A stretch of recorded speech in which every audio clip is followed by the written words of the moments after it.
Hi, and welcome to episode 149 of the 4Ps. I'm Matt Worst.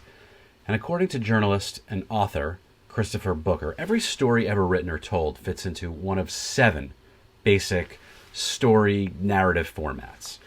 He wrote a book, The 7 Basic Plots, nearly 2 decades ago, 2003 or 2004. And in it, he postulated that all of storytelling throughout history can be distilled into one of the following basic archetypes: overcoming the monster, rags to riches, the quest, voyage and return, comedy, tragedy, and rebirth.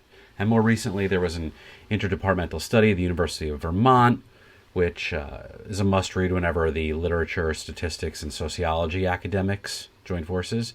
They found 6 narrative types. Now, ultimately, all stories have either a happy or a sad ending. The 4 Ps. Professional. Political. Practical. Personal. And in this week's 4 Ps, each of our following 4 Ps has a different plot archetype. The only thing is, in each of the 4 instances, the stories are not yet complete, and how they will end still remains to be determined, and will determine which of those archetypes it follows.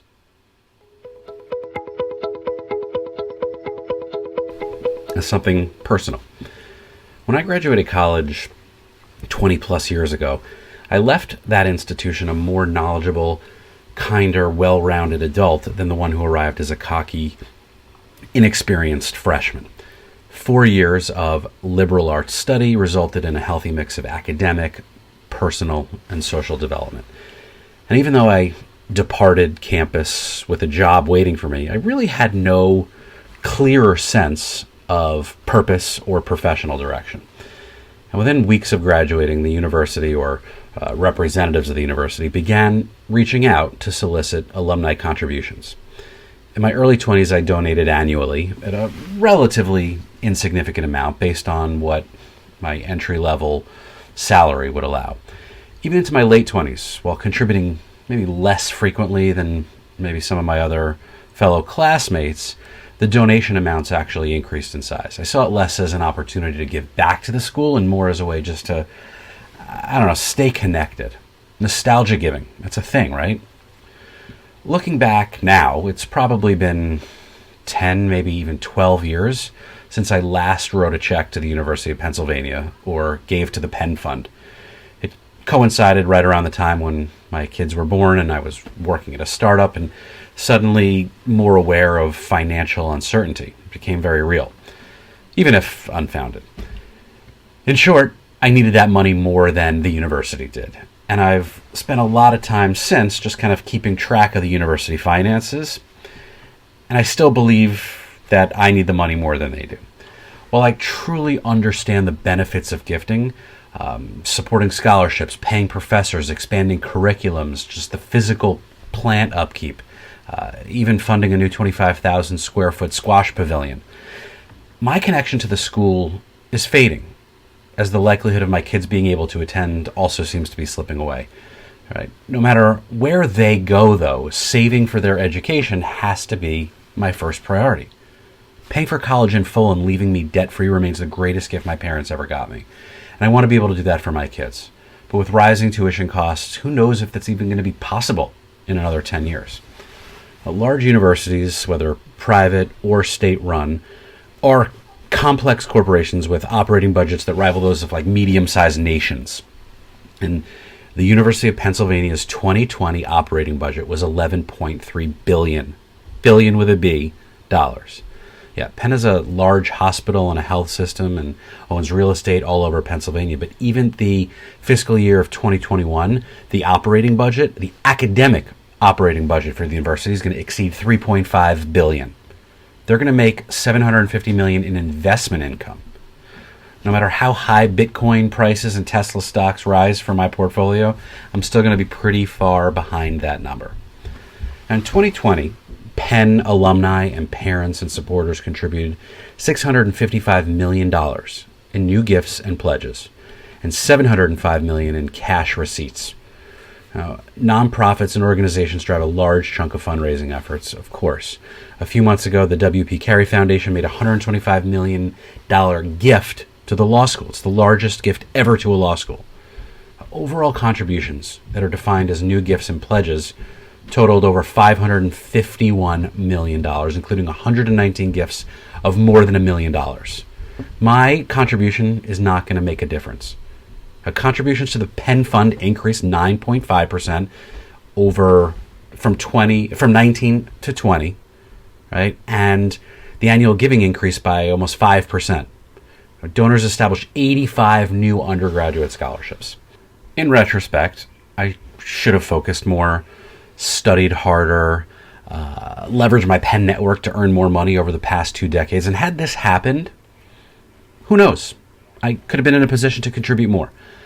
I would still want more of my donations to go to support undergraduate and graduate financial aid grants and scholarships, but a smaller percentage of the endowment is actually now being directed towards those in need than ever before. Nowadays, gratitude for my time at Penn is rooted more in the friendships I made than anything else. I talk to those people almost every day. We support and uplift each other, and all that's rooted in those 4 years together. I had the time of my life.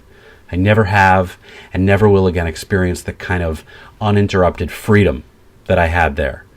But they've already taken enough of my money and my family's money for one lifetime. Now, this morning I finally clicked unsubscribe to the alumni donation solicitation emails. Wait, I'm still invited to the 25th reunion next year, right? Perhaps that's when I'll feel compelled to give again. Something practical. And I don't want this to come off as glib because this is potentially a very serious topic, but I'm going to have a little bit of fun with it because we all have voices in our heads, right? Which could be a way of defining everything from your conscience to an inner monologue to a legitimate mental illness. I don't have that. For me, my inner voice compels me to take risks, question authority, second-guess decisions. Nowadays, we're constantly urged to be present, yet we spend so much time caught up in streams of self-talk and reflection, reminiscence, scenario, and role-playing in our heads. Now, prioritizing our inner voices for good, productive, beneficial progress can be challenging, but it's increasingly important as we get older to help us become free us from the negative thought spirals that could dominate our lives. Our brains are built with all the tools we need to minimize the loop of negative self-talk.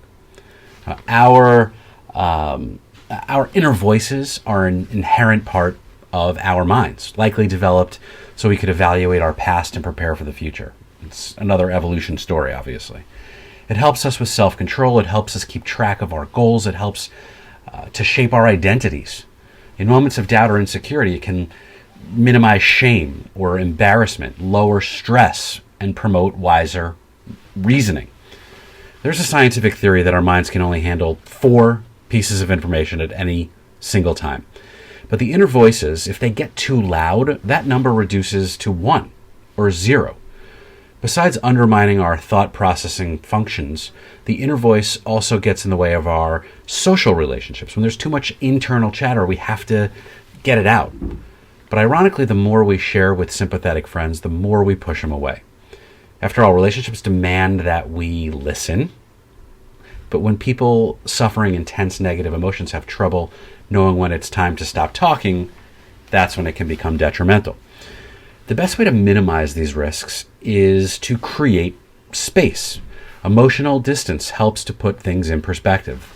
The inner voice involves, forcing you to zoom in. Emotions swirl and we become consumed and we lose perspective. During a moment of stress recently, my wife was able to provide some helpful temporal distancing, reminding me how little anything work-related will matter in 10 years, and it helped to put things in perspective. Wisdom is based on the ability to see the big picture, as well as acknowledging the limits of our knowledge. The key lesson here, my wife is wise. To reduce the inner chatter, we need to meet both our emotional and cognitive needs. Engaging with the outside world can help us to feel more in control, which in turn helps us to believe we can achieve our goals, and it affects how much effort you put into doing so.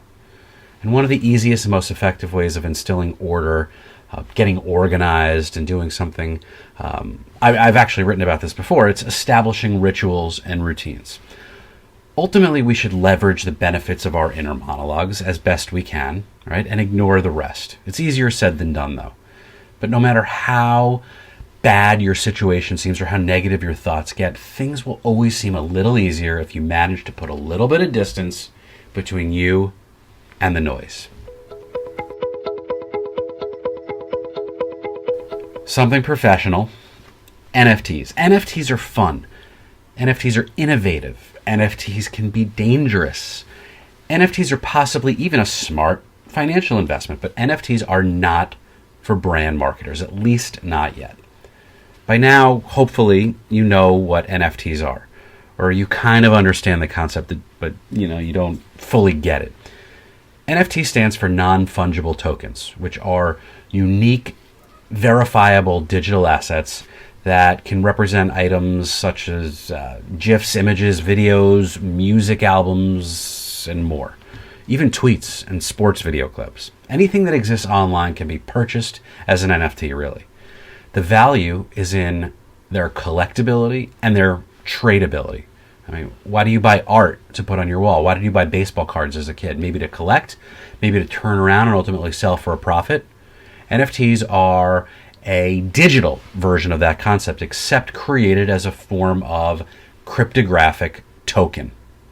NFTs are not cryptocurrency per se because they're not interchangeable. Each asset is uniquely identifiable, recorded on the blockchain, right? Which even my 10-year-old son is now beginning to understand as this decentralized model spreading data across different people's computers. But blockchain for companies? Sure, a lot of valuable uses. Cryptocurrency for market transactions? Absolutely. But NFTs as brand building or commerce driving entities?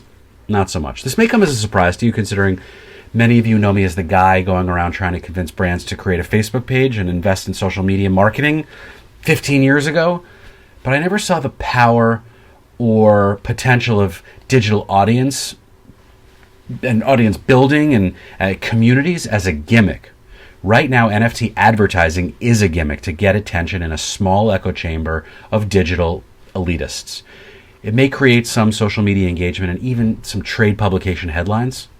Brands that are really tapped into internet culture and have a right to speak about things on Twitter are entitled to have some fun with this, borrowed relevance and all that. But is it going to move the bottom line for shareholders? Definitely not. And I'm the guy who sunk hundreds of dollars into NBA Top Shot, which now has an estimated portfolio value, and yes, that's a thing, in the thousands of dollars. But this is not going to be a thing that drives direct or indirect revenue for brands, at least not anytime soon. Pizza Hut recently created and sold non-fungible pizza on Rarible, which is a crypto marketplace. One slice for almost $9,000. They said the goal was to promote Pizza Hut's 4 new recipes. Okay.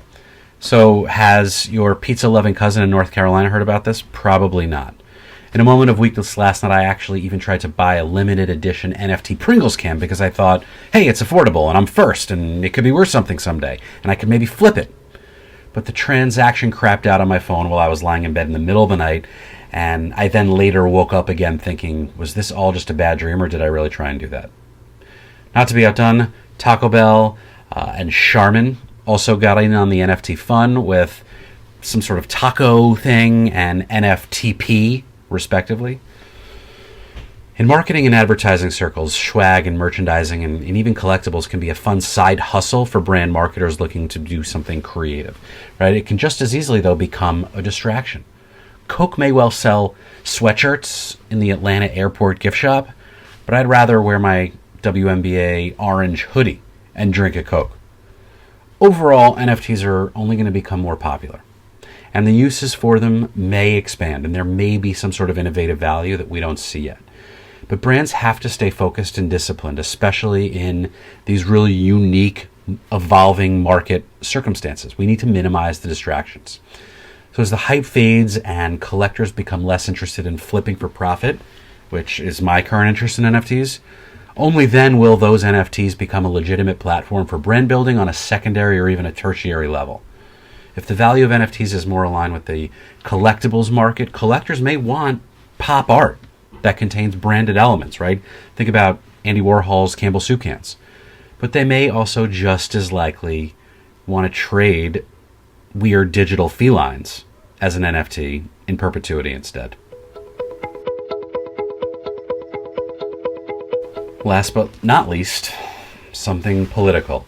And in the newsletter version of this, I had a Latin headline that said, "Et fine Cuomo." And you could mistake that to be, it's fine with Cuomo, but it's not fine at all. In Latin, that actually means the end is near. A year ago, even 6 months ago, New York Governor Andrew Cuomo was the toast of the town. His transparent, forthright, even entertaining presentations, right? The approach to fighting COVID as a pandemic, it was important, it was noteworthy, those daily briefings were must-see TV. And in a time of Trump, he was a no-nonsense, action-oriented leader. There were some negative stories about nursing home deaths, but we were in a crisis. The elderly were definitely more at risk, and Cuomo was doing what he thought was necessary to protect all of us.